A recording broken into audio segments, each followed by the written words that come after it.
Hello, everyone. Welcome to another episode of 28 Days of Blackness. My name is Rasheed Chambers. I am the founder and CEO of eCode Learning Center.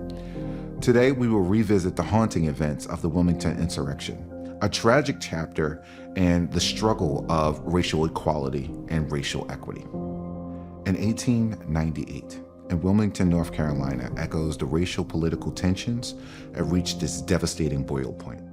There's things to take into consideration when discussing the insurrection or the Wilmington Insurrection. And one is that we had just finished probably the best period in this country's history, and that's the Reconstruction era. The Reconstruction era is the period, the 12-year period that happened after the emancipation of enslaved people here in this country in 1865, and pretty much the time that we pulled out the troops from the South.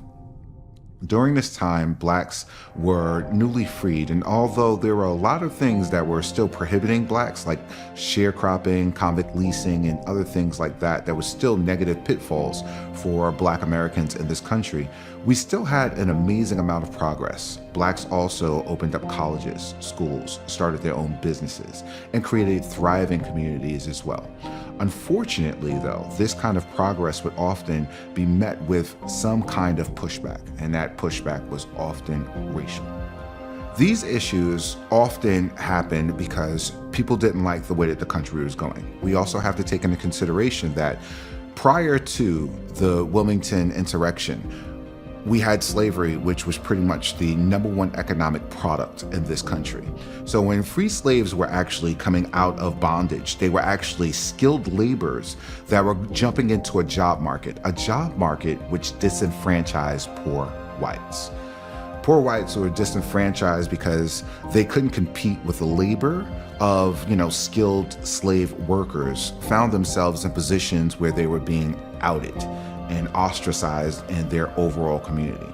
In a community in which they believed to be their own, they found themselves being visitors and second-class citizens, especially when it came to doing business and when it came to politics. The formerly enslaved people of this country were prohibited from reading, from getting any kind of education, for being able to earn, for themselves, found themselves in a position now where they were taking political office, they were building their own institutions, as I stated earlier, and more importantly, they were outpacing and outworking all other communities. White supremacists concocted a sinister conspiracy to overthrow the biracial government at the time.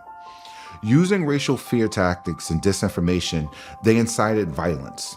On November 10th, 1898, armed white supremacists carried out a brutal coup, targeting African Americans and white political leaders, effectively ending the biracial political structure. Their goal was pretty much to destroy any kind of advancement that had happened for the 12 years prior. The insurrection outcome was devastating. African American political power in Wilmington was violently suppressed. Voter restriction in its first and truest form was actually realized in this country for the first time. White supremacists seized control. This marked the beginning of a long and painful era of segregation and disenfranchisement for African Americans in the American South. As we reflect on the Wilmington Insurrection, we remember the resilience of those who endured the ongoing struggles for justice. As a person who advocates for STEM learning here in Jersey City, I think that it's very important that we have not just equality, but equity. So I made it an initiative of mine to ensure that future technologies are being taught to kids in areas that have been impacted by violence and high poverty. I believe that an opportunity for education and an opportunity for learning should be equal among all people in all demographics, in all places, and in all areas. And it is incumbent upon us to ensure that we are providing something useful for the next generation. So I encourage you to do things for those who are not in a position to do things for themselves.